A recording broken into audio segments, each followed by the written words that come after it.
Assalamualaikum warahmatullahi wabarakatuh. Selamat datang di channel kami yang selalu menghadirkan kisah-kisah inspiratif dan penuh hikmah dari sejarah Islam. Jangan lupa like video ini jika bermanfaat dan subscribe untuk mendapatkan konten-konten menarik lainnya. Hari ini kita akan menyelami kisah yang paling epik, paling menginspirasi, dan paling mengubah dunia dalam sejarah manusia, yaitu kisah hidup Nabi Muhammad SAW. Bayangkan sebuah dunia yang tenggelam dalam kegelapan, di mana bayi perempuan dikubur hidup-hidup, di mana perbudakan merajalela, di mana orang kaya menindas yang miskin tanpa ampun, di mana suku-suku saling berperang tanpa henti, di mana alkohol dan perjudian menjadi bagian hidup sehari-hari, dan di mana penyembahan berhala mengaburkan fitrah manusia untuk mengenal Tuhan Yang Maha Esa. Inilah kondisi Arab pada abad ke-6 Masehi, sebuah zaman yang dalam sejarah Islam dikenal sebagai jahiliyah atau masa kebodohan. Namun dari tengah kegelapan inilah, Allah Subhanahu wa Ta'ala memilih seorang yatim piatu yang akan mengubah jalannya sejarah manusia selamanya. Muhammad bin Abdullah, lahir pada tahun 570 Masehi di kota Makkah, dalam keluarga Bani Hashim dari suku Quraisy yang terpandang.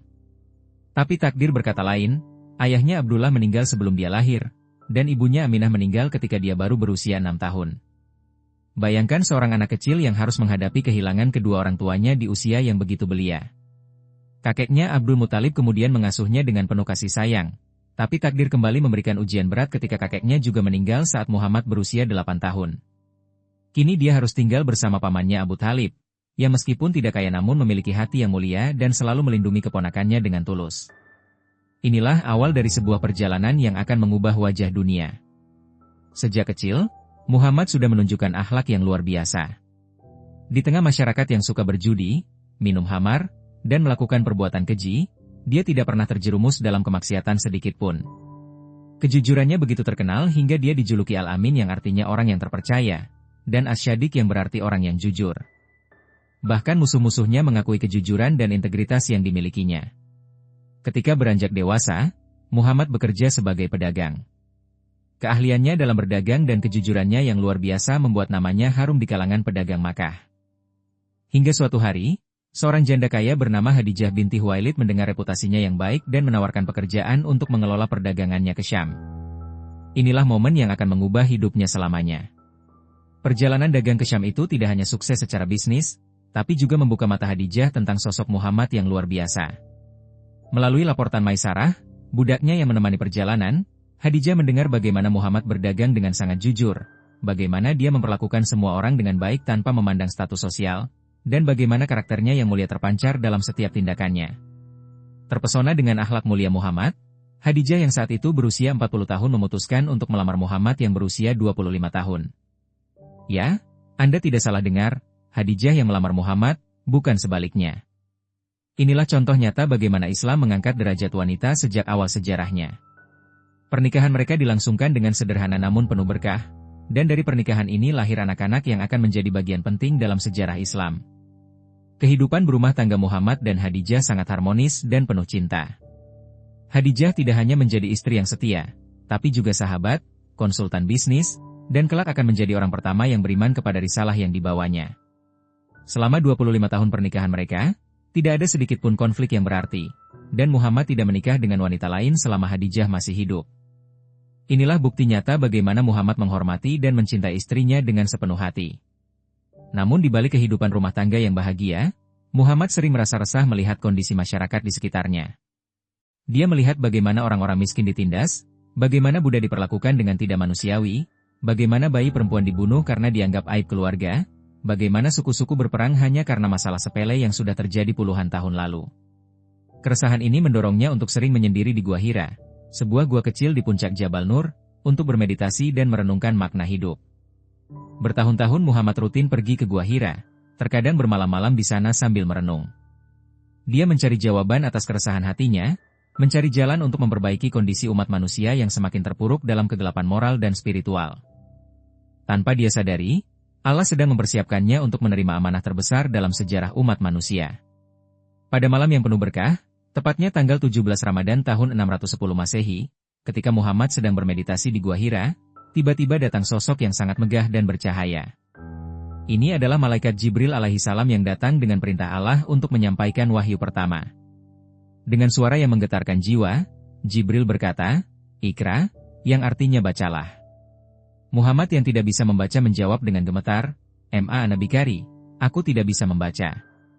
Jibril kemudian memeluknya dengan sangat erat hingga Muhammad merasa sesak, lalu melepaskannya dan kembali berkata, "Ikra." Hal ini terjadi sebanyak 3 kali, hingga akhirnya Jibril menyampaikan wahyu pertama yang turun kepada umat manusia melalui Muhammad, "Ikra bismi rabbikal ladzi halak, halakal insana min alaq, ikra warabukal akram, aladzi alama bayal kalam, alamal insana alam yalam." Bacalah dengan menyebut nama Tuhanmu yang menciptakan. Dia telah menciptakan manusia dari segumpal darah. Bacalah dan Tuhanmulah yang maha pemurah, yang mengajar manusia dengan perantaraan kalam. Dia mengajarkan kepada manusia apa yang tidak diketahuinya. Inilah wahyu pertama yang diterima Muhammad, dan inilah awal dari sebuah revolusi spiritual yang akan mengubah peradaban dunia. Muhammad pulang dalam keadaan gemetar dan sangat terkejut dengan pengalaman yang baru saja dialaminya. Dia bergegas pulang dan meminta Khadijah untuk menyelimuti dirinya sambil berkata, "Zamiluni zamiluni, selimuti aku selimuti aku." Dengan penuh kasih sayang dan kebijaksanaan, Khadijah menenangkan suaminya dan mendengarkan dengan seksama cerita tentang pengalaman luar biasa yang baru saja dialami Muhammad. Setelah mendengar seluruh cerita, Khadijah dengan tegas dan penuh keyakinan berkata, "Demi Allah, Allah tidak akan pernah menghinakanmu, karena engkau selalu menyambung tali silaturahmi, selalu menanggung beban orang yang lemah, selalu memberi kepada orang yang tidak punya, selalu memuliakan tamu, dan selalu membantu orang yang tertimpa kebenaran." Kata-kata Khadijah ini bukan hanya menenangkan hati Muhammad, tapi juga menunjukkan betapa dalamnya pemahaman istri tercinta tentang karakter mulia suaminya. Khadijah kemudian membawa Muhammad menemui sepupunya, Warakah bin Naufal, seorang yang menguasai kitab-kitab terdahulu dan memiliki pengetahuan luas tentang agama-agama Samawi. Setelah mendengar cerita Muhammad, Warakah dengan yakin menyatakan bahwa sosok yang datang kepada Muhammad adalah Namus, yaitu malaikat Jibril yang sama yang pernah datang kepada Nabi Musa alaihi salam. Warakah juga memperingatkan bahwa umat Muhammad akan menentangnya, mengusirnya, dan memeranginya, sebagaimana yang terjadi pada para nabi sebelumnya. Setelah wahyu pertama ini, turunlah masa yang dikenal sebagai fatrah, yaitu periode di mana wahyu tidak turun selama beberapa waktu. Periode ini sangat berat bagi Muhammad karena dia sangat merindukan kedatangan wahyu dan bimbingan dari Allah. Hingga akhirnya turunlah wahyu kedua, "Ya ayyuhal mudatsir, kum eva anzir, warabaka eva kabir, wasyabaka eva tahir, warujza fahjur, walatamnun tastaksir, walirabbika fashbir." Wahai orang yang berselimut, bangkitlah dan berilah peringatan, dan agungkanlah Tuhanmu, dan bersihkanlah pakaianmu, dan tinggalkanlah perbuatan dosa, dan janganlah kamu memberi dengan maksud memperoleh lebih banyak, dan untuk Tuhanmu, bersabarlah. Wahyu ini adalah perintah tegas dari Allah untuk memulai dakwah, untuk menyebarkan risalah tauhid kepada umat manusia. Muhammad memulai dakwahnya secara diam-diam, dimulai dari keluarga dan sahabat-sahabat terdekatnya. Orang pertama yang beriman adalah Khadijah, istrinya tercinta, yang tanpa ragu sedikit pun langsung menerima dan mendukung misi suaminya. Kemudian Ali bin Abi Thalib, sepupu sekaligus anak angkat Muhammad yang saat itu masih berusia sekitar 10 tahun, juga langsung beriman. Selanjutnya Abu Bakar As-Siddiq, sahabat karib Muhammad yang dikenal dengan kejujuran dan loyalitasnya, juga menerima Islam dengan sepenuh hati. Abu Bakar tidak hanya beriman sendiri, tapi juga aktif berdakwah kepada orang-orang terdekatnya. Berkat usaha Abu Bakar, banyak tokoh penting yang kemudian masuk Islam, seperti Utsman bin Affan, Abdurrahman bin Auf, Sa'd bin Abi Waqqas, Zubair bin Awam, dan Talhah bin Ubaidillah. Mereka semua akan menjadi tokoh-tokoh penting dalam sejarah Islam dan termasuk dalam golongan yang dijamin masuk surga. Dakwah secara diam-diam ini berlangsung selama kurang lebih 3 tahun. Jumlah muslim pada masa ini masih sangat terbatas, mungkin tidak lebih dari 40 orang, tapi mereka adalah orang-orang pilihan yang memiliki keimanan yang sangat kuat dan siap berkorban untuk agama Allah. Mereka berkumpul secara sembunyi-sembunyi di rumah Al-Arkam bin Abi Al-Arkam untuk belajar agama dan melakukan ibadah bersama. Setelah 3 tahun dakwah secara rahasia, turunlah perintah Allah untuk berdakwah secara terang-terangan. Wa anzir asyirataka al-aqrabin, dan berilah peringatan kepada kerabat-kerabatmu yang terdekat. Perintah ini menandai dimulainya fase baru dalam dakwah Muhammad, yaitu dakwah secara terbuka yang tentu saja akan menghadapi tantangan dan perlawanan yang jauh lebih besar. Muhammad mengundang seluruh kerabat Bani Hashim untuk makan bersama di rumahnya. Setelah jamuan selesai, dia berdiri dan dengan tegas menyampaikan, "Wahai Bani Hashim, sesungguhnya aku adalah utusan Allah untuk kalian khususnya dan untuk seluruh manusia umumnya. Demi Allah yang tidak ada Tuhan selainnya, kalian akan mati sebagaimana kalian tidur, dan kalian akan dibangkitkan sebagaimana kalian bangun, dan kalian akan dimintai pertanggungjawaban atas perbuatan kalian, dan balasannya adalah surga untuk selamanya atau neraka untuk selamanya. Reaksi yang muncul sangat beragam. Sebagian besar kerabatnya terkejut dan tidak menyangka bahwa Muhammad yang selama ini mereka kenal sebagai orang yang bijaksana dan terpercaya akan mengatakan hal yang menurut mereka sangat kontroversial. Pamannya Abu Lahab bahkan langsung marah dan mengutuk Muhammad dengan berkata, "Celakalah kamu, apakah untuk ini kamu mengumpulkan kami?" Abu Lahab kemudian pergi dengan marah, dan dia akan menjadi salah satu musuh paling keras Muhammad sepanjang hidupnya. Namun ada satu suara yang mendukung Muhammad dengan tegas, yaitu Ali bin Abi Thalib yang meskipun masih sangat muda berani berdiri dan berkata, "Ya Rasulullah, aku akan membantumu dalam misi ini." Dukungan Ali yang polos dan tulus ini sangat mengharukan Muhammad, dan sejak saat itu Ali dikenal sebagai Saifu Allah al-Maslul, pedang Allah yang terhunus. Setelah dakwah kepada kerabat, Muhammad melanjutkan dakwah secara terbuka kepada seluruh masyarakat Makkah. Dia naik ke atas Bukit Syafa dan memanggil seluruh suku-suku Quraisy dengan panggilan darurat, "Ya Syaba al-Hail," yang biasanya digunakan ketika ada bahaya besar yang mengancam.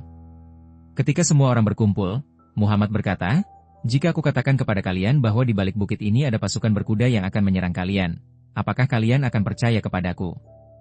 Semua orang dengan serentak menjawab, "Ya, kami percaya, karena kami tidak pernah mendengar kamu berbohong."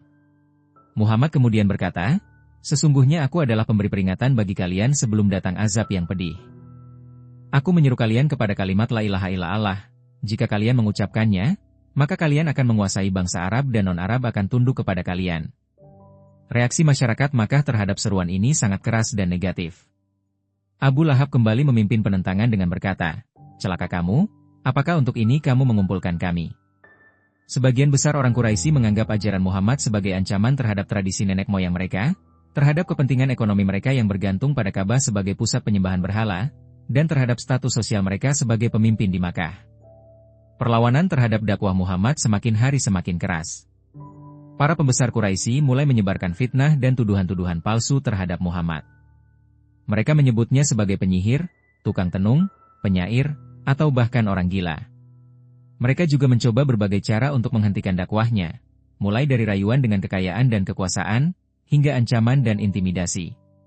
Suatu hari para pembesar Quraisy datang kepada Abu Thalib, paman Muhammad, dan berkata, "Hai Abu Thalib, keponakanmu telah mencela Tuhan-Tuhan kami, mencela agama kami, mengolok-olok cara hidup kami, dan menyesatkan leluhur kami.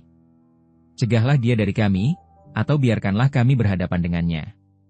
Abu Thalib kemudian memanggil Muhammad dan menyampaikan keluhan tersebut dengan nada yang lembut, berharap keponakannya bisa sedikit mengurangi intensitas dakwahnya.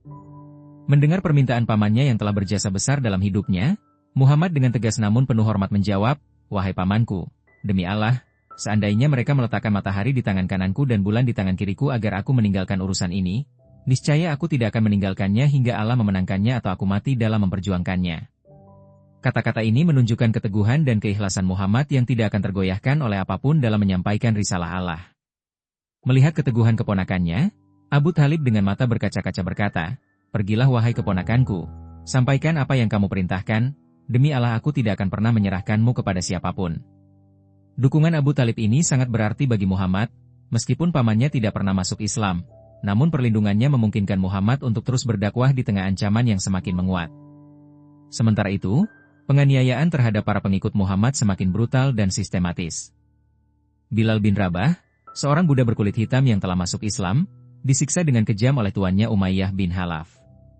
Setiap hari di bawah terik matahari gurun, Bilal ditelentangkan di atas pasir panas dengan batu besar di dadanya, sementara Umayyah terus memaksa dia untuk kembali menyembah berhala. Namun Bilal dengan tegar terus mengucapkan, "Ahad Ahad, Allah itu Esa, Allah itu Esa." Sumayyah binti Hubat, seorang wanita tua yang juga telah masuk Islam, menjadi syahid pertama dalam Islam ketika dia dibunuh secara keji oleh Abu Jahal karena menolak meninggalkan agamanya. Suaminya Yasir dan anaknya Ammar juga mengalami penyiksaan yang sangat berat. Ketika Muhammad melihat penderitaan keluarga Yasir, dengan mata berkaca-kaca dia berkata, "Bersabarlah wahai keluarga Yasir, sesungguhnya tempat kembali kalian adalah surga." Penyiksaan juga dialami oleh Habab bin Al-Arat yang dipaksa berbaring di atas bara api hingga lemak punggungnya meleleh. Abu Fukaihah disiksa dengan cara diikat di padang pasir di bawah terik matahari tanpa makanan dan minuman. Ammar bin Yasir dipaksa mengucapkan kata-kata kekufuran untuk menyelamatkan nyawanya, dan ketika dia menceritakan hal ini kepada Muhammad dengan penuh penyesalan, Rasulullah menenangkannya dan menyatakan bahwa yang penting adalah keimanan dalam hatinya tetap kuat. Melihat penderitaan para pengikutnya, Muhammad sangat terpukul dan prihatin. Dia memutuskan untuk mencarikan tempat perlindungan bagi mereka. Setelah mendengar tentang keadilan Raja Najasyi di Habasyah Ethiopia yang dikenal sebagai raja yang adil dan tidak menindas siapapun karena agamanya, Muhammad menyarankan sebagian pengikutnya untuk hijrah ke sana. Inilah hijrah pertama dalam sejarah Islam, yang menunjukkan betapa beratnya tekanan yang dihadapi umat Islam di Makkah. Sekitar 80 Muslim termasuk Utsman bin Affan dan istrinya Ruqayyah anak Muhammad, berangkat menuju Habasyah dengan perjalanan yang sangat berbahaya melintasi Laut Merah. Mereka diterima dengan baik oleh Raja Najasyi dan mendapat perlindungan penuh. Ketika orang-orang Quraisy mengirim utusan untuk meminta agar para Muslim diekstradisi kembali ke Makkah, Raja Najasyi menolak setelah mendengar penjelasan Ja'far bin Abi Thalib tentang ajaran Islam yang mulia dan universal. Di Makkah, tekanan terhadap Muhammad dan pengikutnya terus meningkat. Para pembesar Quraisy bahkan mengadakan boikot total terhadap seluruh Bani Hashim dan Bani Abdul Muthalib, dua klan yang melindungi Muhammad. Boikot ini sangat ketat, tidak ada yang boleh berdagang dengan mereka, menikah dengan mereka, atau bahkan berkomunikasi dengan mereka. Mereka terpaksa mengasingkan diri di Shi'bi Abi Thalib, sebuah lembah terpencil di luar Makkah. Selama 3 tahun boikot, kehidupan di Shi'bi Abi Thalib sangat memprihatinkan. Makanan sangat langka, sehingga mereka terpaksa memakan daun-daunan dan kulit kayu untuk bertahan hidup. Suara tangisan anak-anak yang kelaparan sering terdengar di malam hari. Muhammad sangat sedih melihat penderitaan keluarga dan pengikutnya, namun mereka semua tetap tabah dan tidak ada yang meninggalkan Islam karena kesulitan ini. Boikot ini akhirnya berakhir ketika beberapa orang Quraisy yang masih memiliki nurani merasa kasihan dengan penderitaan yang dialami Bani Hashim. Mereka bersepakat untuk menghapus perjanjian boikot yang ternyata telah dimakan rayap kecuali bagian yang menyebutkan nama Allah. Muhammad yang telah diberitahu oleh Allah tentang hal ini, menyampaikan kabar tersebut kepada Abu Thalib, dan ketika mereka memeriksa lembaran perjanjian, ternyata benar seperti yang dikatakan Muhammad. Keajaiban ini membuat beberapa orang Quraisy terkagum-kagum, meskipun mereka tetap belum mau beriman. Setelah berakhirnya boikot, Allah memberikan ujian yang sangat berat kepada Muhammad. Dalam tahun yang sama, 2 orang yang paling dicintai dan paling mendukungnya meninggal dunia. Pertama, Khadijah, istri tercintanya yang telah menemaninya selama 25 tahun dengan penuh cinta dan kesetiaan. Khadijah tidak hanya kehilangan sebagai istri, tapi juga sebagai sahabat, konsultan, dan suporter nomor 1 dalam dakwahnya. Kematian Khadijah sangat memukul Muhammad. Wanita yang pertama kali beriman kepadanya, yang memberikan seluruh kekayaannya untuk dakwah Islam, yang selalu menenangkan hatinya ketika dia sedih dan khawatir, kini telah pergi untuk selamanya. Muhammad sangat mencintai Khadijah, bahkan bertahun-tahun setelah kematiannya, Muhammad masih sering menyebut nama Khadijah dengan penuh kerinduan, sehingga Aisyah pernah merasa cemburu dengan kenangan akan Khadijah. Tidak lama setelah kematian Khadijah, Abu Thalib, paman yang telah mengasuh dan melindunginya sejak kecil, juga meninggal dunia. Abu Thalib adalah pelindung terkuat Muhammad di Makkah. Meskipun dia tidak pernah masuk Islam, namun cintanya kepada keponakan sangat besar dan dia rela bermusuhan dengan seluruh suku Quraisy demi melindungi Muhammad. Dengan meninggalnya Abu Thalib, Muhammad kehilangan pelindung politiknya yang paling kuat. Tahun di mana Khadijah dan Abu Thalib meninggal ini dikenal dalam sejarah Islam sebagai Am al-Huzn atau tahun kesedihan.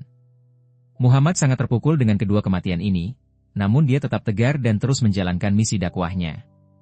Setelah meninggalnya Abu Thalib, kepemimpinan Bani Hashim jatuh ke tangan Abu Lahab, paman Muhammad yang sejak awal menjadi musuh besar Islam. Abu Lahab langsung mencabut perlindungan terhadap Muhammad, sehingga posisi Muhammad di Makkah menjadi sangat berbahaya. Musuh-musuhnya kini lebih berani untuk menyerang dan menganiaya Muhammad secara langsung. Suatu hari ketika Muhammad sedang sholat di dekat Ka'bah, Uqbah bin Abi Mu'ayth melemparkan kotoran unta ke punggung Muhammad yang sedang sujud. Abu Jahal dan kawan-kawannya tertawa terbahak-bahak melihat pemandangan itu. Muhammad bangkit dengan tenang, membersihkan kotoran di punggungnya, dan kemudian berdoa, "Ya Allah, aku serahkan kepada Emi urusan Quraisy, Abu Jahal bin Hisham, Utbah bin Rabi'ah, Syaibah bin Rabi'ah, Walid bin Utbah, Umayyah bin Halaf, dan Uqbah bin Abi Mu'ayth." Doa ini sangat mustajab, karena semua orang yang disebutkan dalam doa tersebut terbunuh dalam Perang Badar beberapa tahun kemudian. Dalam situasi yang semakin sulit di Makkah, Muhammad memutuskan untuk mencari dukungan dari kota lain. Dia pergi ke Taif, sebuah kota yang berjarak sekitar 100 km dari Makkah, dengan harapan penduduk di sana lebih terbuka terhadap ajaran Islam. Muhammad didampingi oleh Zaid bin Haritsah, anak angkatnya yang sangat setia. Sesampainya di Taif, Muhammad menemui 3 pemimpin suku Saqif yaitu Abd Yalil, Mas'ud, dan Habib, semua dari keluarga Bani Umair. Muhammad menyampaikan dakwahnya dengan penuh kesabaran dan hikmah, menjelaskan tentang tauhid dan mengajak mereka untuk meninggalkan penyembahan berhala. Namun respons yang diterima sangat mengecewakan dan menyakitkan. Ketiga pemimpin suku Sakif tidak hanya menolak ajakan Muhammad, tapi juga mengejek dan menghina dengan kata-kata yang sangat kasar. Mereka berkata, "Jika benar Allah mengutusmu, mengapa tidak mengutus orang yang lebih baik dari kamu? Dan jika kamu benar-benar utusan Allah, maka kamu terlalu mulia untuk berbicara dengan kami. Dan jika kamu pembohong, maka kamu tidak pantas kami ajak bicara." Yang lebih menyakitkan lagi, mereka menghasut anak-anak dan preman-preman setempat untuk melempar Muhammad dengan batu ketika dia hendak meninggalkan kota. Muhammad dan Zaid terpaksa lari sambil terus dilempari batu hingga kaki Muhammad berdarah-darah. Mereka baru bisa berlindung di sebuah kebun anggur milik Utbah dan Syaibah bin Rabi'ah yang kebetulan sedang berada di Taif. Dalam keadaan terluka dan sangat sedih, Muhammad berdoa dengan doa yang sangat mengharukan, "Allahumma ilaika asku da'if akwati wa kilatahilati wa hawa'ani ala na'as, ya arhamar rahimin, antara bul mustad'afin wa antara bi, ila mentakiluni ila baidin yatajahamu aim ila aduin malaktahu amri. In lam yakun bika gadabun alaya fala uba'ali, walaakin afiatuka hiya ausauli." Ya Allah, kepada MU aku mengadukan kelemahan kekuatanku, sedikitnya cara yang bisa kutempuh, dan kehinaanku di hadapan manusia. Wahai yang maha penyayang di antara para penyayang, Engkau adalah Tuhan orang-orang yang lemah, dan Engkau adalah Tuhanku. Kepada siapa Engkau serahkan diriku? Kepada orang jauh yang akan memperlakukanku dengan kasar, ataukah kepada musuh yang Engkau berikan kekuasaan atas urusanku? Jika tidak ada kemarahan dari MU kepadaku, maka aku tidak peduli, tetapi afiat dari MU adalah lebih luas bagiku. Doa yang penuh kerendahan hati dan ketawakalan ini menunjukkan sisi kemanusiaan Muhammad yang sangat menyentuh. Di saat paling terpuruk, dia tidak meminta Allah untuk menghancurkan musuh-musuhnya, tapi justru pasrah sepenuhnya kepada kehendak Allah dan hanya memohon agar Allah tidak murka kepadanya. Inilah akhlak mulia seorang Rasul yang menjadi teladan bagi seluruh umat manusia. Allah sangat tersentuh dengan doa hambanya yang mulia ini, hingga dia mengutus malaikat Jibril bersama malaikat gunung untuk menemui Muhammad. Malaikat gunung memperkenalkan diri dan berkata bahwa Allah telah mendengar perkataan kaum Muhammad dan respon mereka. Dan jika Muhammad menghendaki, dia siap menimpakan kedua gunung yang mengapit kota Taif untuk menghancurkan penduduknya yang telah menyakiti Rasulullah. Namun jawaban Muhammad sungguh luar biasa dan mencerminkan rahmat yang Allah berikan kepadanya untuk seluruh alam semesta. Dengan penuh kearifan Muhammad berkata, "Tidak. Aku berharap Allah akan mengeluarkan dari keturunan mereka orang-orang yang menyembah Allah saja dan tidak menyekutukannya dengan apapun." Subhanallah, di saat paling terluka dan disakiti, Muhammad justru mendoakan kebaikan bagi orang-orang yang telah menyakitinya. Doa Muhammad ini ternyata sangat mustajab. Beberapa tahun kemudian, penduduk Taif berbondong-bondong masuk Islam dan menjadi Muslim yang sangat taat. Bahkan beberapa di antara mereka menjadi sahabat yang sangat dekat dengan Rasulullah. Ini adalah bukti nyata bagaimana akhlak mulia dan kesabaran Muhammad dalam menghadapi ujian menghasilkan kebaikan yang luar biasa. Dalam perjalanan pulang dari Taif menuju Makkah, terjadi peristiwa yang sangat menakjubkan. Ketika Muhammad sedang beristirahat di suatu tempat dan melakukan sholat malam, tiba-tiba datang sekelompok jin yang mendengar bacaan Al-Qurannya. Mereka sangat terkesan dengan keindahan dan kedalaman makna Al-Quran hingga langsung beriman dan kembali kepada kaum mereka untuk menyebarkan ajaran Islam di kalangan jin. Peristiwa ini menunjukkan bahwa risalah Muhammad bukan hanya untuk manusia, tapi juga untuk seluruh makhluk Allah termasuk jin. Al-Quran mengabadikan peristiwa ini dalam surah Al-Ahqaf dan surah Al-Jin, yang menceritakan bagaimana para jin tersebut mengakui kebenaran Al-Quran dan berjanji untuk menyebarkannya kepada kaum mereka. Sekembalinya dari Taif, Muhammad menghadapi masalah serius karena dia kehilangan perlindungan dari suku di Makkah setelah meninggalnya Abu Talib. Dalam tradisi Arab, seseorang tidak boleh masuk ke wilayah suku lain tanpa perlindungan atau jaminan keamanan. Muhammad terpaksa meminta perlindungan kepada beberapa pembesar Quraisy, namun semuanya menolak karena takut dengan Abu Jahal dan kawan-kawannya. Akhirnya Mut'im bin Adi, salah seorang pembesar Quraisy yang meskipun tidak beriman namun memiliki jiwa kesatria, bersedia memberikan perlindungan kepada Muhammad. Dengan perlindungan Mut'im, Muhammad bisa masuk kembali ke Makkah dengan selamat. Muhammad sangat menghargai kebaikan Mut'im ini. Bahkan ketika terjadi perang Badar dan banyak tawanan perang Quraisy, Muhammad menyatakan bahwa seandainya Mut'im masih hidup dan meminta pembebasan para tawanan, pasti akan dikabulkan. Di tengah kesulitan yang bertubi-tubi ini, Allah memberikan hadiah yang sangat istimewa kepada Muhammad berupa peristiwa Isra dan Mikraj, perjalanan malam yang paling menakjubkan dalam sejarah. Pada suatu malam, ketika Muhammad sedang tidur di dekat Ka'bah, datanglah malaikat Jibril dengan membawa burak, seekor kendaraan surga yang sangat cepat, lebih cepat dari kilat namun lebih halus dari sutera. Muhammad dibawa terbang dari Masjidil Haram di Makkah menuju Masjidil Aqsa di Yerusalem dalam waktu yang sangat singkat. Di Masjidil Aqsa, Muhammad bertemu dengan para nabi sebelumnya seperti Ibrahim, Musa, Isa, dan nabi-nabi lainnya. Mereka melakukan sholat berjamaah dengan Muhammad sebagai imam, yang menandakan bahwa Muhammad adalah penutup para nabi dan pemimpin seluruh rasul. Dari Masjidil Aqsa, Muhammad kemudian naik ke langit-langit dalam perjalanan yang disebut Mi'raj. Dia melewati 7 lapis langit dan bertemu dengan para nabi di setiap langit. Di langit pertama bertemu dengan Adam, di langit kedua dengan Isa dan Yahya, di langit ketiga dengan Yusuf, di langit keempat dengan Idris, di langit kelima dengan Harun, di langit keenam dengan Musa, dan di langit ketujuh dengan Ibrahim. Perjalanan Mi'raj berlanjut hingga Muhammad sampai ke Sidratil Muntaha, pohon bidara yang menjadi batas terjauh tempat makhluk bisa mencapainya. Disinilah Muhammad menerima perintah sholat 5 waktu yang awalnya 50 waktu. Namun atas saran Nabi Musa dan permohonan Muhammad, akhirnya diringankan menjadi 5 waktu dengan pahala 50 waktu sholat. Yang paling mengagumkan dari perjalanan Isra Mi'raj ini adalah Muhammad sempat melihat surga dan neraka secara langsung. Dia melihat keindahan dan kenikmatan surga yang tidak bisa digambarkan dengan kata-kata manusia, dan juga melihat dahsyatnya azab neraka yang membuat hatinya semakin gentar kepada Allah. Muhammad juga diberi kesempatan untuk melihat arasy Allah dan merasakan kedekatan dengan Sang Pencipta yang tak terhingga. Ketika Muhammad menceritakan pengalaman Isra Mi'raj kepada penduduk Makkah keesokan harinya, reaksi yang muncul sangat beragam. Sebagian besar orang Quraisy menganggap cerita ini sebagai kebohongan atau hayalan, karena menurut akal mereka tidak mungkin seseorang bisa melakukan perjalanan dari Makkah ke Yerusalem dan kembali lagi dalam satu malam. Mereka mulai mengejek dan menertawakan Muhammad dengan lebih keras lagi. Namun Abu Bakar As-Siddiq menunjukkan keimanan yang luar biasa. Ketika orang-orang datang kepadanya dan menceritakan klaim Muhammad tentang Isra Mi'raj sambil mengharapkan Abu Bakar akan meragukan sahabatnya, Abu Bakar dengan tegas berkata, "Jika memang Muhammad yang mengatakannya, maka aku membenarkannya. Sesungguhnya aku membenarkan dia dalam hal yang lebih jauh dari itu, yaitu berita dari langit yang datang kepadanya di pagi dan sore hari." Kepercayaan total Abu Bakar kepada Muhammad inilah yang membuatnya mendapat gelar As-Siddiq yang artinya orang yang sangat membenarkan. Keimanan Abu Bakar tidak pernah goyah sedikit pun, bahkan dalam ujian yang paling berat sekalipun. Dia adalah contoh sempurna seorang sahabat yang setia dan beriman dengan sepenuh hati. Untuk membuktikan kebenaran ceritanya, Allah memberikan mukjizat kepada Muhammad berupa kemampuan menggambarkan Masjidil Aqsa dengan detail yang sangat akurat, padahal dia baru pertama kali ke sana dan dalam keadaan malam.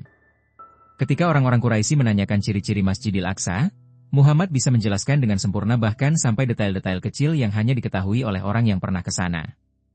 Muhammad juga menceritakan bahwa dalam perjalanan pulang, dia melihat kafilah dagang Quraisy yang sedang dalam perjalanan menuju Makkah, dan dia memberikan ciri-ciri kafilah tersebut serta memperkirakan waktu kedatangannya. Ketika kafilah tersebut tiba sesuai dengan prediksi Muhammad dan dengan ciri-ciri yang persis seperti yang disebutkannya, beberapa orang Quraisy mulai terheran-heran, meskipun mereka tetap enggan beriman. Setelah peristiwa Isra Mi'raj, Muhammad semakin giat berdakwah dan mencari dukungan dari berbagai suku Arab yang datang ke Makkah pada musim haji.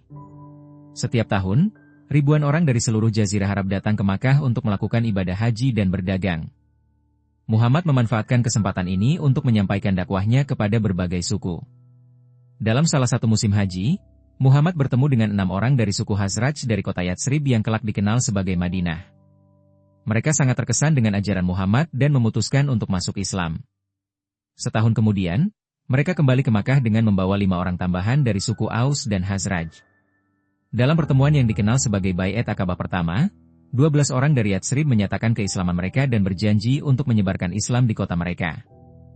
Muhammad mengutus Mus'ab bin Umair, seorang pemuda yang sangat cerdas dan berakhlak mulia, untuk pergi ke Yatsrib dan mengajarkan Islam kepada penduduk di sana. Mus'ab berhasil melakukan tugasnya dengan sangat baik. Dalam waktu 1 tahun, ratusan penduduk Yatsrib telah masuk Islam, termasuk beberapa pemimpin suku yang sangat berpengaruh. Pada musim haji berikutnya, 73 orang Muslim dari Yatsrib datang ke Makkah untuk bertemu dengan Muhammad. Dalam pertemuan rahasia di Aqabah, mereka mengadakan Bai'at Aqabah kedua, di mana mereka tidak hanya berjanji untuk beriman dan taat kepada Allah, tapi juga berjanji untuk melindungi Muhammad jika dia berhijrah ke kota mereka. Inilah awal dari rencana hijrah yang akan mengubah sejarah Islam. Saat itulah Allah menurunkan izin untuk berhijrah. Setelah bertahun-tahun bersabar menghadapi penganiayaan dan penindasan di Makkah, akhirnya Allah memberikan jalan keluar bagi Muhammad dan para pengikutnya. Hijrah bukan berarti lari dari masalah, tapi merupakan strategi dakwah untuk mencari tempat yang lebih kondusif bagi perkembangan Islam.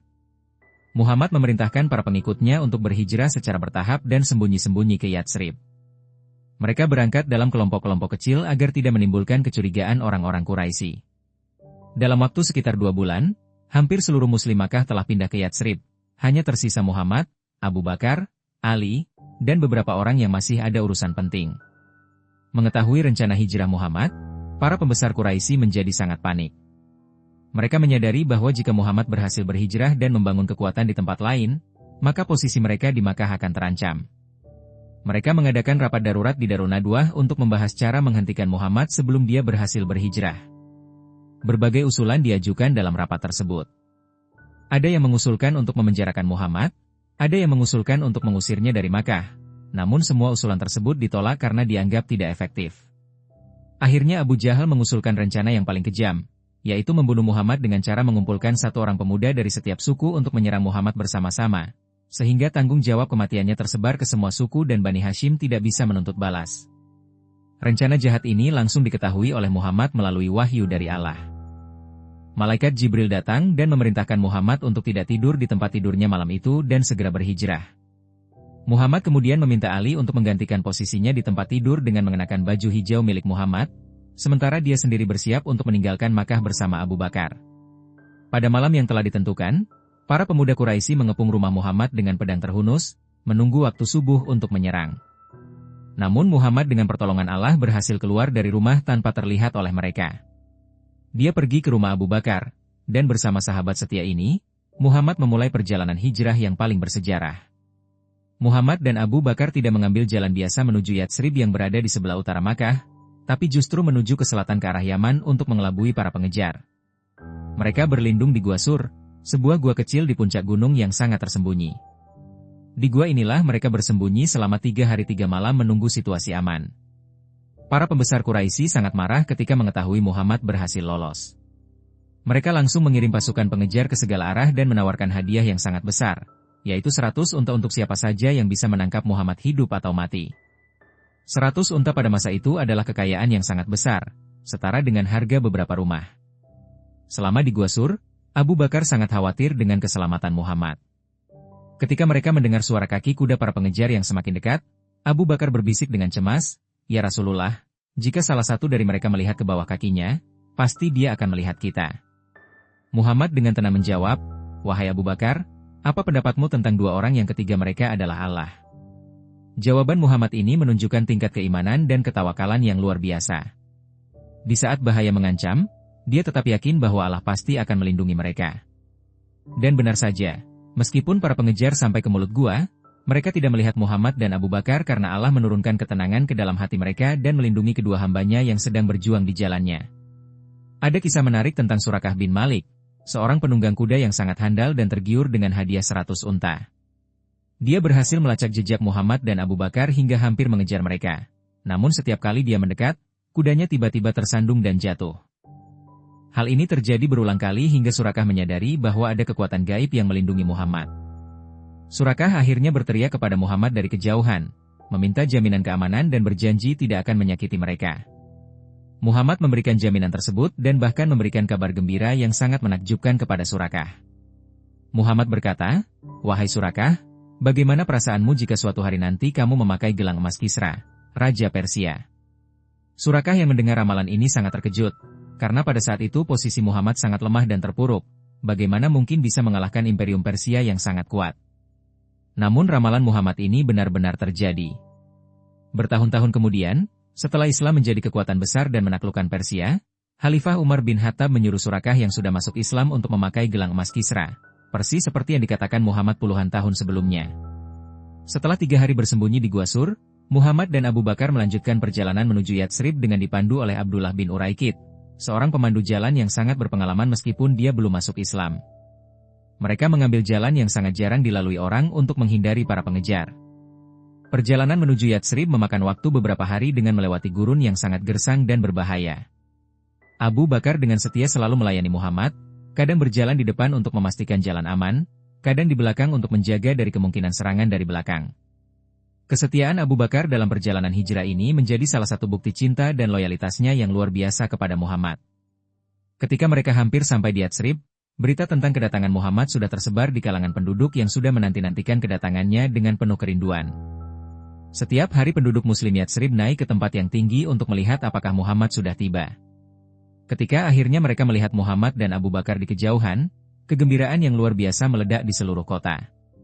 Anak-anak dan remaja berlarian sambil bernyanyi, Hala al-Badru alaina min saniyatil wada, wajaba syukru alaina ma dalilahida, ayuhal maput sufiina, jitea bay'al amril muta, jitea syaraftal madinah, marhaban ya hairada. Bulan purnama telah terbit atas kami dari lembah Wada. Wajib atas kami bersyukur selama ada yang menyeru kepada Allah, wahai utusan yang dikirim kepada kami, engkau datang dengan perintah yang ditaati, engkau datang memuliakan Madinah, selamat datang wahai sebaik-baik dai. Nyanyian sambutan yang sangat indah ini menunjukkan betapa besarnya cinta dan kerinduan penduduk Yatsrib kepada Muhammad. Mereka menyambut kedatangannya bukan sebagai pengungsi yang butuh perlindungan, tapi sebagai pemimpin dan guru yang akan membawa perubahan besar dalam hidup mereka. Sesampainya di Yatsrib, Muhammad dihadapkan pada situasi yang sangat menggembirakan namun juga menantang. Hampir semua suku dan keluarga ingin agar Muhammad tinggal di rumah mereka. Mereka saling berebut untuk mendapatkan kehormatan menjadi tuan rumah Rasulullah. Untuk menghindari kecemburuan dan konflik, Muhammad dengan bijaksana berkata bahwa dia akan tinggal di tempat di mana untanya berhenti. Unta Muhammad terus berjalan melewati berbagai undangan hingga akhirnya berhenti di sebidang tanah kosong milik dua anak yatim dari suku Bani Najjar. Disinilah Muhammad memutuskan untuk membangun rumah dan masjid pertama dalam sejarah Islam. Tanah tersebut dibeli dengan harga yang adil, dan dengan gotong royong seluruh penduduk, dibangunlah Masjid Nabawi yang menjadi pusat kegiatan umat Islam. Pembangunan Masjid Nabawi dilakukan dengan sangat sederhana menggunakan bahan-bahan lokal seperti batu bata, kayu kurma, dan atap dari pelepah kurma. Muhammad sendiri ikut bekerja mengangkat batu dan tanah bersama para sahabat. Tidak ada kemegahan atau kemewahan, yang penting adalah fungsionalitas sebagai tempat ibadah, tempat berkumpul, tempat belajar, dan pusat pemerintahan. Salah satu langkah paling cemerlang Muhammad setelah sampai di Yatsrib adalah mempersaudarakan kaum Muhajirin, pendatang dari Makkah, dengan kaum Ansyar, penolong dari Yatsrib. Setiap Muslim Muhajirin dipasangkan dengan seorang Muslim Ansyar untuk saling membantu dan mendukung. Persaudaraan ini tidak hanya dalam hal spiritual, tapi juga ekonomi dan sosial. Ketulusan kaum Ansyar dalam menerima saudara-saudara mereka dari Makkah sungguh luar biasa. Mereka rela berbagi rumah, harta, bahkan ada yang menawarkan untuk menceraikan salah satu istrinya agar bisa dinikahi oleh saudara Muhajirin yang masih bujangan. Namun kaum Muhajirin dengan terpuji menolak tawaran yang berlebihan ini dan lebih memilih untuk bekerja keras mencari nafkah sendiri. Persaudaraan antara Muhajirin dan Ansyar ini menjadi fondasi kuat bagi pembentukan masyarakat Islam yang pertama. Mereka yang sebelumnya tidak saling kenal, bahkan berasal dari suku yang berbeda-beda, kini menjadi satu keluarga besar yang saling mengasihi dan mendukung. Inilah bukti nyata bagaimana Islam mampu mengatasi sekat-sekat kesukuan dan kedaerahan. Muhammad juga membuat perjanjian bersejarah yang dikenal sebagai Piagam Madinah atau Syahifah Madinah. Perjanjian ini mengatur hubungan antara berbagai kelompok di Yatsrib, termasuk Muslim, Yahudi, dan suku-suku Arab yang belum masuk Islam. Piagam ini menjamin kebebasan beragama, keamanan bersama, dan kerjasama dalam menghadapi ancaman dari luar. Piagam Madinah adalah dokumen politik pertama dalam sejarah yang mengakui pluralitas agama dan memberikan hak-hak yang sama kepada semua warga negara tanpa memandang agama mereka. Ini menunjukkan visi Muhammad yang sangat maju dan toleran dalam membangun masyarakat yang damai dan berkeadilan. Yatsrib kemudian berganti nama menjadi Madinatun Nabi atau Madinah, kota sang Nabi. Namun kedamaian di Madinah tidak bertahan lama. Orang-orang Quraisy tidak rela kehilangan Muhammad dan para pengikutnya begitu saja. Mereka mulai melakukan berbagai provokasi dan ancaman terhadap kaum Muslim di Madinah. Kafilah-kafilah dagang Muslim diserang, harta mereka dirampas, dan beberapa Muslim yang tertinggal di Makkah terus mendapat penyiksaan. Dalam situasi yang semakin memanas ini, Allah menurunkan izin untuk berperang dalam membela diri. Udzina liladzina yuqataluna bi anahum zulimu wa inalaha ala anasyrihim lakadir. Telah diizinkan berperang bagi orang-orang yang diperangi, karena sesungguhnya mereka telah dianiaya. Dan sesungguhnya Allah benar-benar Maha Kuasa menolong mereka. Izin berperang ini bukan berarti Islam menyukai peperangan, tapi merupakan kebutuhan untuk membela diri dari agresi dan penindasan. Islam mengajarkan perang hanya dalam keadaan terpaksa untuk membela diri, melindungi yang lemah, dan menegakkan keadilan. Tidak boleh ada agresi, tidak boleh menyerang orang sipil, tidak boleh merusak tanaman dan hewan, dan harus segera dihentikan jika musuh sudah menghentikan agresi mereka. Perang pertama yang dihadapi umat Islam adalah Perang Badar pada bulan Ramadan tahun kedua Hijriah. Perang ini bermula ketika Muhammad mendengar kabar bahwa Abu Sufyan memimpin kafilah dagang Quraisy yang sangat kaya dari Syam menuju Makkah. Muhammad memutuskan untuk menghadang kafilah tersebut sebagai balasan atas harta kaum muslim yang dirampas Quraisy selama bertahun-tahun. Muhammad berangkat dari Madinah dengan membawa sekitar 313 orang. Sebagian besar adalah kaum muhajirin yang hartanya memang dirampas Quraisy. Mereka tidak bersiap untuk perang besar, hanya berencana menghadang kafilah dagang. Namun Abu Sufyan yang mendengar rencana ini langsung mengirim surat kepada Makkah meminta bantuan. Orang-orang Quraisy langsung mengerahkan pasukan besar sekitar 1.000 orang dengan perlengkapan perang yang lengkap. Mereka tidak hanya ingin melindungi kafilah, tapi juga berniat untuk menghancurkan Muhammad dan pengikutnya sekali untuk selamanya.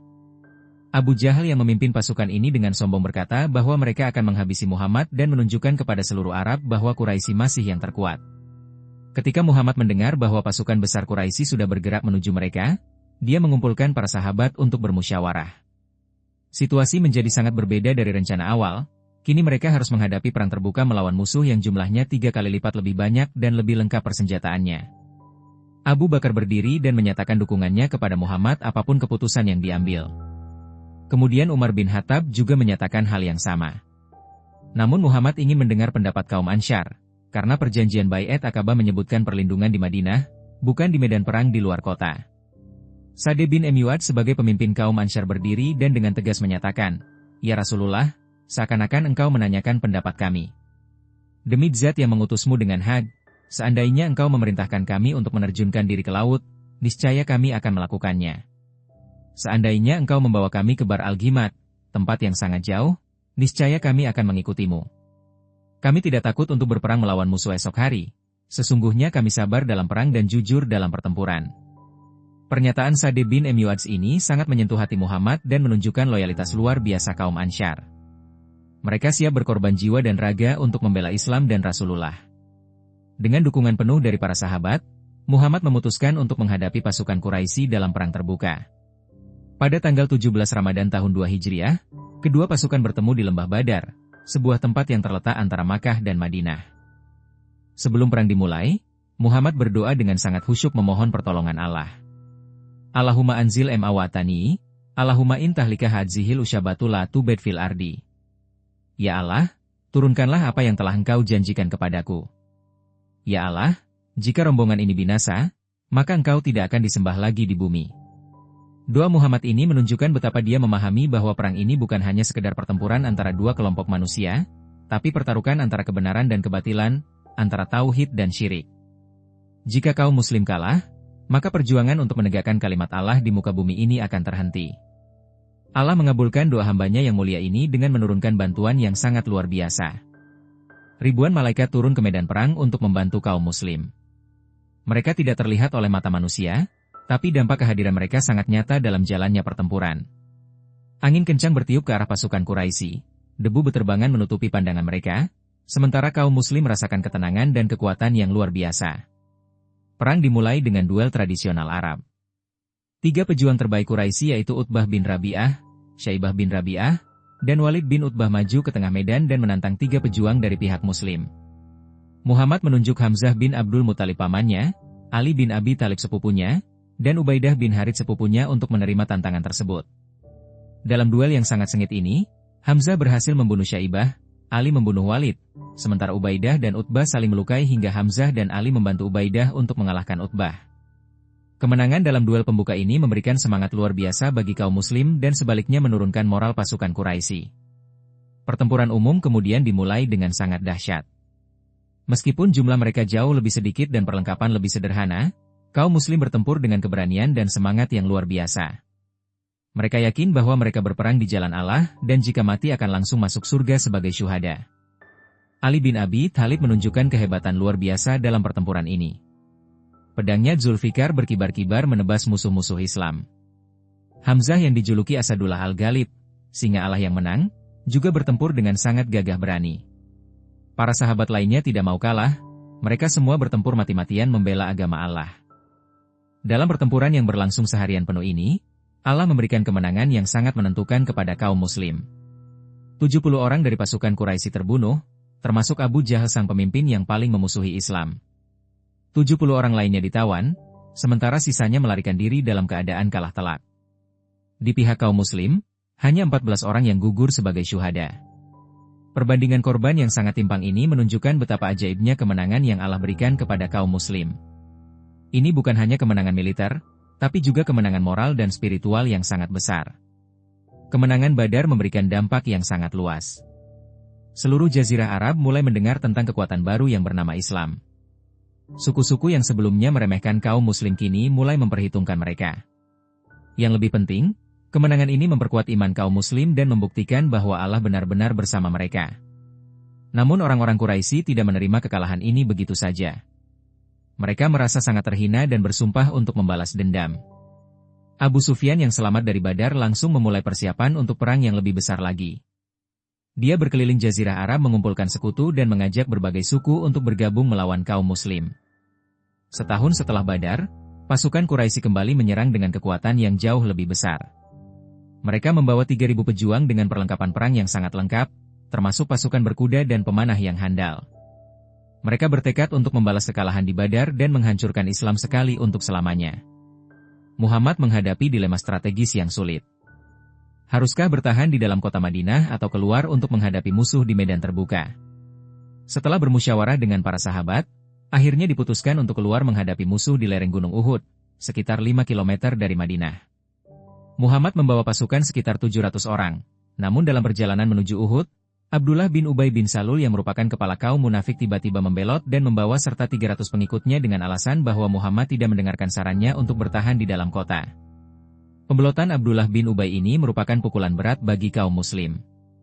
Jumlah mereka yang sudah sedikit kini menjadi semakin sedikit, hanya tersisa sekitar 400 orang untuk menghadapi 3.000 pasukan musuh yang sangat kuat. Namun Muhammad dan para sahabat yang setia tidak berputus asa dan tetap melanjutkan perjalanan menuju medan perang. Di lereng Gunung Uhud, Muhammad menyusun strategi pertahanan dengan sangat cerdas.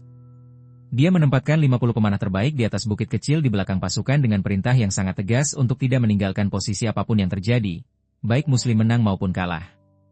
Pada awal pertempuran, kaum muslim berhasil mendesak pasukan Quraisy hingga mereka mundur dalam keadaan kacau. Melihat musuh mundur dan mulai berserakan, sebagian pemanah di bukit melanggar perintah Muhammad dan turun untuk mengambil ganimah atau harta rampasan perang. Meskipun pemimpin mereka Abdullah bin Jubair berusaha mencegah. Khalid bin Walid yang saat itu masih menjadi panglima perang Quraisy melihat kekosongan di bukit dan langsung menyerang dari belakang dengan pasukan berkudanya. Serangan mendadak ini membuat barisan kaum muslim kacau dan terpecah belah. Dalam kekacauan ini, banyak kaum muslim yang gugur termasuk Hamzah bin Abdul Muttalib, paman Muhammad yang sangat dicintai. Muhammad sendiri terluka parah dalam pertempuran ini. Wajahnya berdarah karena terkena batu, giginya patah, dan kepalanya terluka karena helm yang pecah. Kabar bahwa Muhammad terbunuh menyebar di medan perang, membuat sebagian kaum muslim panik dan mulai mundur. Namun Anas bin Nadar berteriak dengan keras, jika Muhammad mati, maka Allah masih hidup. Maju berperang demi Allah. Ka'ab bin Malik adalah orang pertama yang mengenali Muhammad yang masih hidup meskipun terluka parah. Dia berteriak dengan penuh kegembiraan, wahai kaum muslim, berbahagialah, ini Rasulullah masih hidup. Kabar bahwa Muhammad masih hidup langsung mengembalikan semangat kaum muslim untuk terus berperang membela Rasulullah tercinta. Abu Bakar dan Umar berlomba-lomba untuk melindungi Muhammad. Abu Ubaidah bin Jarrah dengan hati-hati mencabut mata panah yang tertancap di pipi Muhammad. Talhah bin Ubaidillah melindungi Muhammad dengan tubuhnya sendiri hingga tangannya lumpuh karena terkena panah. Para sahabat rela mengorbankan jiwa mereka untuk melindungi Rasulullah. Meskipun pada akhirnya pasukan Quraisy mundur, Perang Uhud tidak bisa disebut sebagai kemenangan bagi kaum muslim. 70 sahabat gugur sebagai syuhada, termasuk tokoh-tokoh penting seperti Hamzah bin Abdul Muttalib, Mus'ab bin Umair, dan Abdullah bin Jubair. Ini adalah ujian yang sangat berat bagi iman kaum muslim. Namun dari kekalahan di Uhud ini, kaum muslim mendapat pelajaran yang sangat berharga tentang pentingnya ketaatan kepada pemimpin dan tidak boleh tergoda oleh keuntungan duniawi saat sedang berperang. Allah menurunkan ayat-ayat Al-Quran yang menjelaskan hikmah di balik peristiwa Uhud dan menenangkan hati kaum muslim yang sedih. Setelah Uhud, berbagai suku Arab mulai berani menyerang kaum muslim karena menganggap mereka sudah melemah. Terjadi serangkaian perang kecil dan penyergapan yang dikenal sebagai Sariyah dan Ghazwah. Namun Muhammad dengan bijaksana berhasil mengatasi semua tantangan ini dan bahkan memperkuat posisi Islam di Jazirah Arab. Puncak ujian terbesar bagi kaum muslim terjadi pada tahun ke-5 Hijriah dalam peristiwa yang dikenal sebagai Perang Ahzab atau Perang Khandaq. Kali ini bukan hanya Quraisy yang menyerang, tapi koalisi besar yang terdiri dari berbagai suku Arab yang dipimpin oleh Abu Sufyan, dengan dukungan dari suku Yahudi Bani Quraisyah yang melanggar perjanjian dengan kaum muslim. Koalisi musuh ini membawa 10.000 pejuang, jumlah yang terbesar yang pernah menyerang Madinah. Mereka yakin bahwa kali ini mereka pasti bisa menghabisi Muhammad dan seluruh pengikutnya. Namun Muhammad mendapat saran brilian dari Salman Al-Farisi untuk menggali parit di sekeliling Madinah sebagai strategi pertahanan. Ide menggali parit ini tidak dikenal dalam tradisi perang Arab, sehingga mengejutkan musuh-musuh Islam. Seluruh kaum muslim bergotong royong menggali parit dengan semangat yang luar biasa. Muhammad sendiri ikut menggali dan ketika cangkulnya mengenai batu besar, terpercik api yang sangat terang, dan Muhammad memberikan kabar gembira bahwa cahaya itu menunjukkan kemenangan Islam atas Persia, Romawi, dan Yaman. Pengepungan Madinah berlangsung selama hampir 1 bulan. Situasi kaum muslim sangat terjepit, musuh mengepung dari luar sementara Bani Quraisyah berkhianat dari dalam. Makanan mulai menipis, cuaca sangat dingin, dan tekanan psikologi sangat berat. Al-Quran menggambarkan situasi ini, ketika mereka datang kepada kalian dari atas dan dari bawah kalian, dan ketika mata terbelalak dan hati sampai ke tenggorokan. Namun di saat yang paling kritis ini, Allah mengirimkan pertolongan yang tak terduga. Angin topan yang sangat kencang bertiup selama 3 hari 3 malam, menumbangkan kemah-kemah musuh, memadamkan api mereka, dan membuat mereka tidak bisa memasak makanan. Koalisi musuh yang sudah mulai retak karena kepentingan yang berbeda-beda akhirnya bubar dan mundur dalam kekalahan. Kemenangan dalam Perang Ahzab menandai titik balik dalam sejarah Islam. Setelah peristiwa ini, tidak ada lagi kekuatan yang berani menyerang Madinah secara terbuka. Posisi Islam semakin kuat dan mulai menarik perhatian kekuatan-kekuatan besar di luar Jazirah Arab. Pada tahun ke-6 Hijriah, Muhammad mendapat mimpi bahwa dia dan para sahabat melakukan umrah ke Makkah dengan aman dan damai. Berdasarkan mimpi ini, Muhammad mengajak sekitar 1.400 sahabat untuk berangkat ke Makkah dengan niat umrah, bukan untuk berperang. Ketika rombongan Muslim sampai di Hudaybiyah, pinggiran kota Makkah, mereka dihadang oleh pasukan Quraisy yang tidak mengizinkan mereka masuk ke Makkah. Terjadi negosiasi yang alot hingga akhirnya tercapai perjanjian yang dikenal sebagai Perjanjian Hudaybiyah. Isi Perjanjian Hudaybiyah pada awalnya tampak merugikan kaum Muslim. Mereka harus kembali ke Madinah tanpa melakukan umrah tahun itu, gencatan senjata selama 10 tahun, dan beberapa klausul lain yang tampak memberatkan. Banyak sahabat yang kecewa, bahkan Umar bin Khattab sempat memprotes keras perjanjian ini. Namun Muhammad dengan kebijaksanaan yang luar biasa melihat bahwa perjanjian ini sebenarnya sangat menguntungkan dalam jangka panjang. Gencatan senjata memberikan kesempatan bagi Islam untuk berkembang dengan damai dan menyebarkan dakwah ke seluruh penjuru Jazirah Arab tanpa gangguan perang. Setelah Hudaybiyah, Muhammad mulai mengirim surat-surat kepada raja-raja dan pemimpin besar di sekitar Jazirah Arab untuk mengajak mereka masuk Islam. Dia mengirim surat kepada Kaisar Romawi Heraklius, Kaisar Persia Kisra, Raja Habasyah Najasyi, penguasa Mesir Mukaukis, dan berbagai pemimpin lainnya. Surat-surat dakwah Muhammad ini menunjukkan visi globalnya tentang Islam. Dia tidak hanya memikirkan Arab, tapi seluruh dunia. Meskipun sebagian besar pemimpin tidak langsung masuk Islam, namun surat-surat ini membuka mata mereka tentang keberadaan kekuatan baru yang bernama Islam. Perjanjian Hudaybiyah memang terbukti sangat menguntungkan. Dalam 2 tahun setelah perjanjian, jumlah Muslim bertambah lebih banyak daripada dalam 18 tahun sebelumnya. Orang-orang bisa mendengar dakwah Islam dengan tenang tanpa takut perang, dan banyak yang terkesan dengan akhlak mulia kaum Muslim. 2 tokoh besar yang masuk Islam setelah Hudaybiyah adalah Khalid bin Walid dan Amr bin Ash, 2 jenderal terbaik yang sebelumnya menjadi musuh Islam. Masuknya mereka sangat memperkuat kekuatan militer Islam dan menunjukkan bahwa Islam mampu mengubah musuh menjadi sahabat melalui akhlak yang mulia. Pada tahun ke-8 Hijriah, orang-orang Quraisy melanggar perjanjian Hudaybiyah dengan menyerang suku Huza'ah yang bersekutu dengan kaum Muslim. Pelanggaran ini memberikan alasan yang sah bagi Muhammad untuk membatalkan perjanjian dan menyerang Makkah. Muhammad mempersiapkan pasukan yang sangat besar untuk menaklukkan Makkah, sekitar 10.000 pejuang dari berbagai suku yang telah masuk Islam. Persiapan dilakukan dengan sangat rahasia agar Quraisy tidak sempat mempersiapkan diri atau meminta bantuan dari suku-suku lain. Ketika pasukan Islam sudah berada di dekat Makkah, Abu Sufyan yang mendengar kabar tersebut datang ke perkemahan Muslim untuk bernegosiasi. Abu Sufyan akhirnya masuk Islam, dan Muhammad memberikan jaminan keamanan yang sangat murah hati kepada penduduk Makkah. Muhammad mengumumkan bahwa siapa saja yang masuk rumah Abu Sufyan akan aman, siapa yang menutup pintunya akan aman, siapa yang masuk ke Masjidil Haram akan aman, dan siapa yang tidak melawan akan aman. Pengumuman ini menunjukkan betapa mulianya akhlak Muhammad dalam kemenangan. Pasukan Islam memasuki Makkah tanpa perlawanan berarti. Kota yang selama bertahun-tahun menjadi musuh Islam kini takluk dengan damai. Muhammad masuk ke Makkah dengan menundukkan kepalanya di atas unta, menunjukkan kerendahan hati yang luar biasa di saat kemenangan terbesar. Hal pertama yang dilakukan Muhammad setelah memasuki Makkah adalah menuju Ka'bah dan menghancurkan semua berhala yang ada di dalamnya. Ada sekitar 360 berhala yang dihancurkan satu persatu sambil membaca ayat, Wa qul ja'al haqqu wa zahaka al-ba'athil, inna al-ba'atila ka'ana zahura'a. Dan katakanlah yang benar telah datang dan yang batil telah lenyap, sesungguhnya yang batil itu pasti lenyap. Setelah membersihkan Ka'bah dari berhala-berhala, Muhammad mengumpulkan penduduk Makkah yang dulunya menjadi musuh-musuhnya. Mereka semua takut akan mendapat balasan atas perlakuan buruk mereka selama bertahun-tahun. Namun Muhammad dengan kemuliaan akhlak yang luar biasa berkata, Wahai penduduk Makkah, apa yang kalian kira akan aku lakukan kepada kalian? Mereka menjawab dengan gemetar, kebaikan, engkau adalah saudara yang mulia dan anak saudara yang mulia. Muhammad kemudian mengucapkan kata-kata yang akan diingat sejarah selamanya, pergilah, kalian semua bebas. Tidak ada celaan bagi kalian hari ini, Allah akan mengampuni kalian, dan Dia adalah yang Maha Penyayang. Pengampunan total yang diberikan Muhammad kepada musuh-musuhnya ini adalah salah satu contoh paling mulia dalam sejarah tentang bagaimana seorang pemenang seharusnya bersikap. Tidak ada dendam, tidak ada balas dendam, hanya pengampunan dan kasih sayang.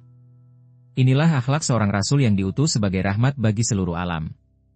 Akibat dari pengampunan yang mulia ini, hampir seluruh penduduk Makkah masuk Islam dengan sukarela. Mereka yang selama bertahun-tahun memusuhi Islam kini menjadi muslim yang taat dan bahkan banyak yang menjadi pejuang Islam yang hebat. Kemenangan hati ini jauh lebih berharga daripada kemenangan militer. Setelah Fathu Makkah atau penaklukan Makkah, Islam menyebar dengan sangat cepat ke seluruh jazirah Arab. Suku-suku yang selama ini ragu-ragu untuk masuk Islam kini berbondong-bondong datang ke Madinah untuk menyatakan keislaman mereka.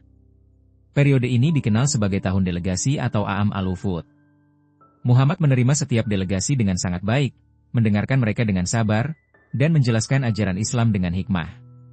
Tidak ada paksaan sedikit pun. Semua masuk Islam atas kesadaran dan kerelaan sendiri setelah melihat kebenaran dan keindahan ajaran Islam. Pada tahun ke-10 Hijriah, Muhammad melakukan haji pertama dan terakhir dalam hidupnya yang dikenal sebagai Haji Wada atau Haji Perpisahan. Dalam haji ini, Muhammad diikuti oleh lebih dari 100.000 sahabat, menunjukkan betapa besarnya umat Islam pada saat itu. Di Arafah, Muhammad menyampaikan khutbah yang sangat bersejarah yang dikenal sebagai khutbah Wada. Dalam khutbah ini, dia menyampaikan prinsip-prinsip dasar Islam yang akan menjadi pedoman umat Islam sepanjang masa. Dia menekankan kesetaraan manusia, hak-hak wanita, keadilan ekonomi, dan persaudaraan universal. Muhammad bertanya kepada jamaah haji yang sangat banyak itu, apakah aku telah menyampaikan amanah? 100.000 suara menjawab dengan serentak, ya, engkau telah menyampaikan. Muhammad kemudian berkata, Ya Allah, saksikanlah, Ya Allah saksikanlah, Ya Allah saksikanlah.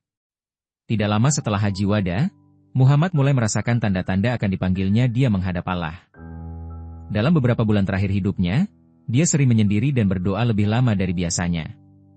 Dia juga mulai memberikan wasiat-wasiat kepada para sahabat tentang masa depan umat Islam. Pada bulan Safar tahun ke-11 Hijriah, Muhammad mulai sakit. Sakitnya semakin parah hingga dia tidak bisa lagi memimpin sholat berjamaah di masjid. Dia meminta Abu Bakar untuk menggantikannya memimpin sholat, yang merupakan isyarat bahwa Abu Bakar adalah pilihan terbaik untuk memimpin umat setelah dia wafat. Dalam hari-hari terakhir hidupnya, Muhammad masih sempat memberikan nasihat-nasihat penting kepada umat Islam. Dia menekankan pentingnya menjaga persatuan umat, tidak berlebihan dalam beragama, berbuat baik kepada wanita, dan selalu berpegang teguh pada Al-Quran dan Sunnah. Pada hari Senin, tanggal 12 Rabiul Awal tahun 11 Hijriah, bertepatan dengan 8 Juni 632 Masehi, Muhammad Shallallahu Alaihi Wasallam mengembuskan napas terakhirnya di rumah Aisyah, istrinya yang paling dicintai. Saat-saat terakhir hidupnya, dia masih sempat mengucapkan, Allahumma gfirli warhamni wa alhikni birrafiq alala. Ya Allah ampunilah aku, rahmatilah aku, dan pertemukanlah aku dengan teman yang tertinggi. Kematian Muhammad merupakan kehilangan yang sangat besar bagi umat Islam dan seluruh umat manusia. Manusia yang telah mengubah wajah dunia dengan ajaran yang dibawanya, yang telah membebaskan manusia dari perbudakan kebodohan dan kesesatan, kini telah kembali kepada Sang Khalik. Abu Bakar dengan kebijaksanaan yang luar biasa menenangkan umat Islam yang berduka dengan mengatakan, barang siapa yang menyembah Muhammad, maka Muhammad telah mati.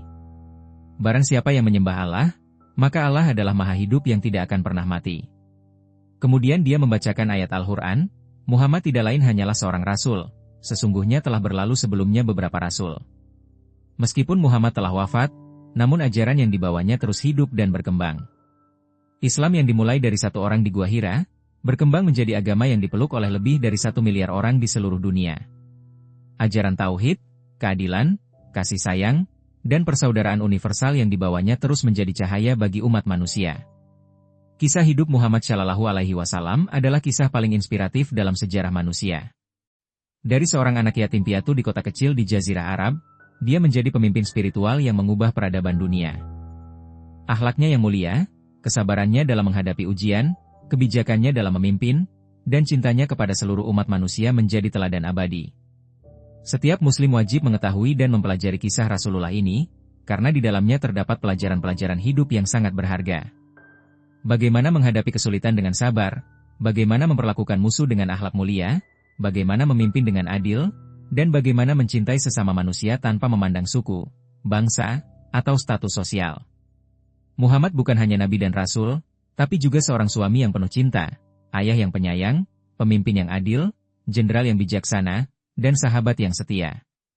Dalam setiap peran yang dimainkannya, dia selalu menunjukkan akhlak yang sempurna dan menjadi contoh terbaik bagi seluruh umat manusia. Itulah kisah epik Nabi Muhammad Shallallahu Alaihi Wasallam yang setiap muslim wajib tahu. Semoga kisah ini menambah kecintaan kita kepada Rasulullah dan memotivasi kita untuk mengikuti jejaknya dalam kehidupan sehari-hari. Jangan lupa like video ini jika bermanfaat, subscribe channel kami untuk mendapatkan konten-konten Islami yang inspiratif, dan share kepada saudara-saudara muslim lainnya agar mereka juga bisa mendapatkan manfaatnya. Barakallahu fikum wa jazakumullahu khairan. Wassalamualaikum warahmatullahi wabarakatuh.